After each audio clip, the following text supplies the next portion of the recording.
Hello, welcome to Snippets, Bits and Bobs, a channel of weekly videos of eclectic excerpts from classic and contemporary literature, lyrics, and even recipes that I read in a relaxing, soft-spoken ASMR style.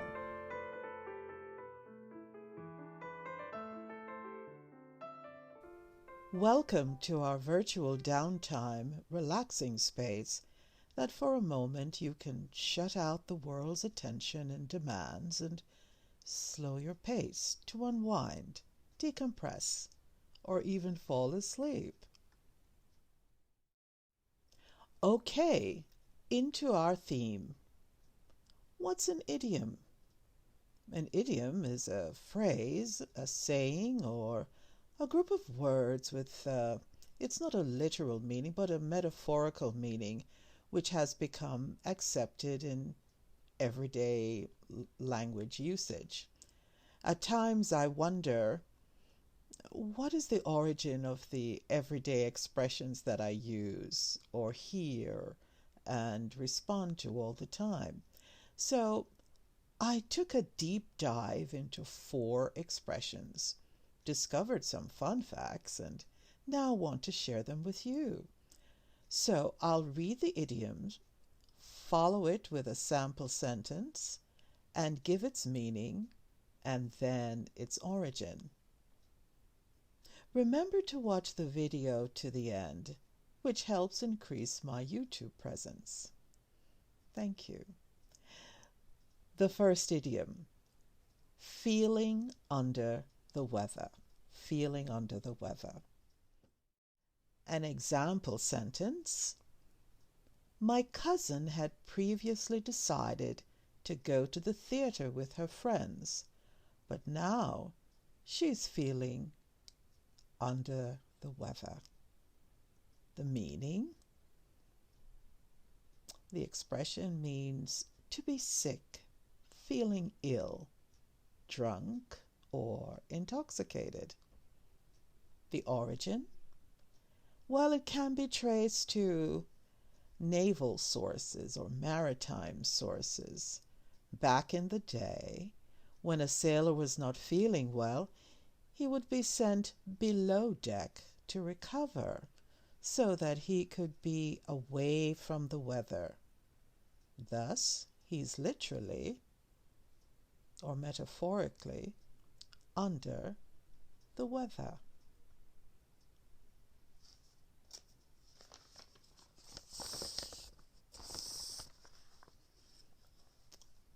In the next idiom, it's called beating around the bush.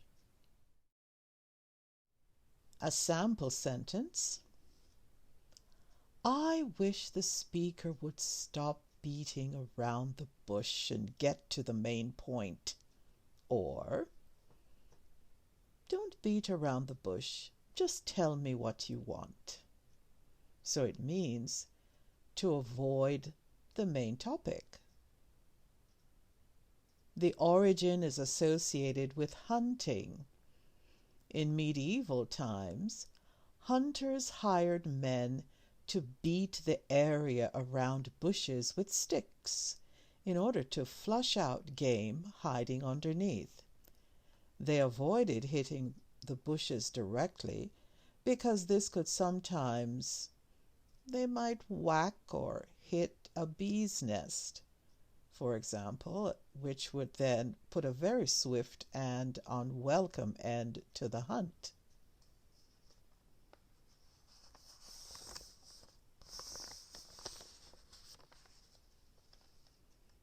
More expressions are coming up, but first, I want to say, in a nutshell, if you are enjoying this video or this channel, thank you. And please comment on whether this is the type of programming you like or others. This year my goal is to gain at least 500 subscribers, yes, and I hope that you can help me get there by subscribing, liking or commenting, and sharing this channel with others. I know that some people would prefer not to use their private name in comments, and I can understand that. So I'd like to suggest that you create another Gmail address and use a favorite nickname or fantasy name, whatever you wish. So thank you for subscribing. Now, let's move on to the next idiom. The next one, raining cats and dogs. A sample sentence. It's raining cats and dogs today. I'm worried about how my kids will reach home. So it means heavy rain. Nobody knows the exact origin of this idiom, so the answer can be varied depending on whom you ask. So myths and legends abound. But here's one possible myth. In 1738, British writer Jonathan Swift published his complete collection of genteel and ingenious conversation, which is a satire on the conversations of the upper classes, and one of his characters fears that it will rain cats and dogs. So whether Swift coined the phrase or was using a cliche, his satire was likely the beginning of the phrase's popularity. You know, other British writers have employed less popular phrases such as it's raining pitchforks or it's raining stair rods to describe the shaft-like appearance of heavy rains. But Swift's metaphor endured. Also, in 1710, he also wrote a poem called City Shower, which described floods that occurred after heavy rains. The floods left dead animals in the streets and may have led locals to describe the weather as raining cats and dogs.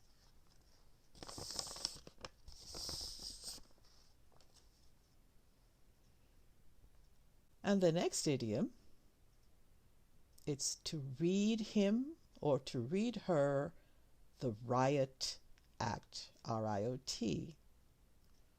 A sample sentence. The teacher had accepted the students' bad behavior for a while. Well, today she thought it was time to read them the Riot Act. So it means to warn someone by scolding them to improve their behavior. Now, the origin comes from a real Riot Act created to prohibit discord, and it had to be read out loud in order to take effect.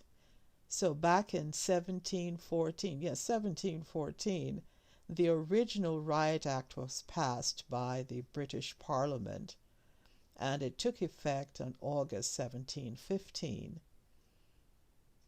It was aimed at preventing riotous gatherings and made provisions for more speedy punishments of those who engaged in civil unrest.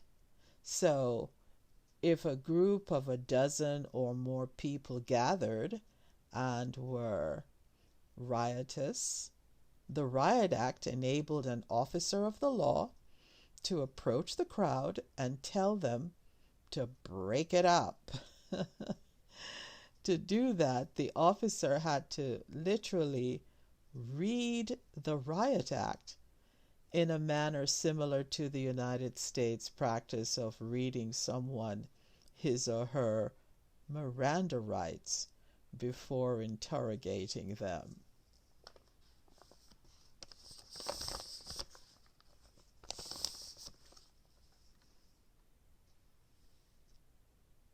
Well, I hope you learned some fun facts today as I did.